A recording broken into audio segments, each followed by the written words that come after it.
बिल्कुल। आइए, महाभारत की इस कथा को और विस्तार से भावनाओं और घटनाओं के क्रम के साथ पढ़ते हैं। सत्यवती की उत्पत्ति और कथा। बहुत समय पहले यमुना और गंगा नदियों के संगम पर एक मछुआरा रहा करता था।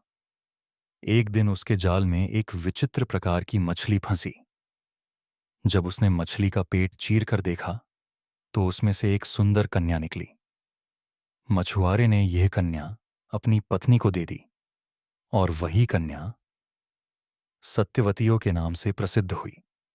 सत्यवती को बचपन से ही नाव खेने का काम सौंपा गया। उसके शरीर से मछली जैसी गंध आती थी, इस कारण उसे लोग मत्स्यगंधा कहते थे। एक दिन महर्षि पराशर यमुना पार करने के लिए सत्यवती की नाव पर सवार हुए। नाव बीच नदी में पहुंची तो पराशर मुनि उसकी सुंदरता पर मोहित हो गए। उन्होंने सत्यवती से एक पुत्र की कामना की। सत्यवती भयभीत हो गई और बोली कि वह अपनी मर्यादा नहीं खोना चाहती। पराशर मुनि ने उसे आश्वासन दिया, हे कन्या, तेरा कौमार्य अक्षत रहेगा। मैं तुझे वरदान देता हूं कि तेरे शरीर से मछली की गंध दूर हो जाएगी और तुझसे एक दिव्य सुगंध निकलेगी। यह सुगंध इतनी अद्भुत होगी कि कोसों दूर तक फैलेगी। तब सत्यवती ने उनकी इच्छा स्वीकार की। वहीं नदी के किनारे उसने महर्षि पराशर के पुत्र वेदव्यास को जन्म दिया। वेदव्यास जन्म लेते ही युवा हो गए और तपस्या करने वन में चले गए। राजा शांतनु और सत्यवती का विवाह। हस्तिनापुर के राजा शांतनु अपनी पत्नी गंगा से प्राप्त पुत्र देवव्रत के साथ राजकार्य कर रहे थे। गंगा पुत्र भीष्म को जन्म देने के बाद चली गई थी। एक दिन शांतनु यमुना के तट पर शिकार करते हुए पहुंचे। वहां उन्हें एक दिव्य सुगंध आई और उस सुगंध का स्रोत थी सुंदर कन्या सत्यवती। राजा शांतनु उसके रूप और सौंदर्य पर मोहित हो गए और उसके पिता से विवाह का प्रस्ताव रखा। सत्यवती के पिता ने शर्त रखी,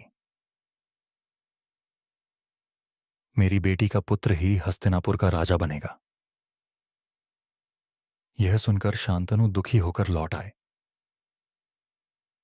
भीष्म, प्रतिज्ञा, देवव्रत, जो बाद में भीष्मजी कहलाए, को यह बात ज्ञात हुई। अपने पिता के दुख को देखकर उन्होंने हस्तिनापुर की गद्दी का त्याग कर दिया और यह भयंकर प्रतिज्ञा ली, मैं जीवन भर ब्रह्मचारी रहूंगा, विवाह नहीं करूंगा, संतान नहीं उत्पन्न करूंगा और अपने पिता की इच्छा पूर्ति के लिए राजगद्दी का दावा नहीं करूंगा।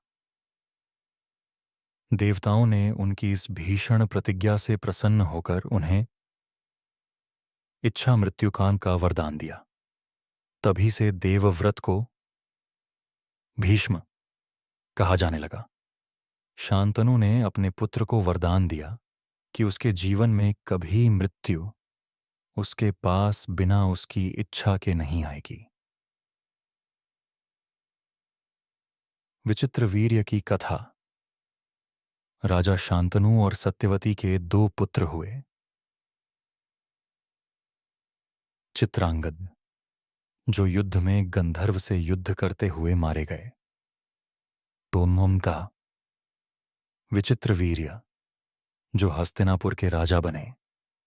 विचित्र वीर्य का विवाह काशी की राजकुमारियों अंबिका और अंबालिका से हुआ, लेकिन विचित्र वीर्य दुर्बल शरीर के थे और वे संतान उत्पन्न करने से पहले ही युवावस्था में मृत्यु को प्राप्त हो गए।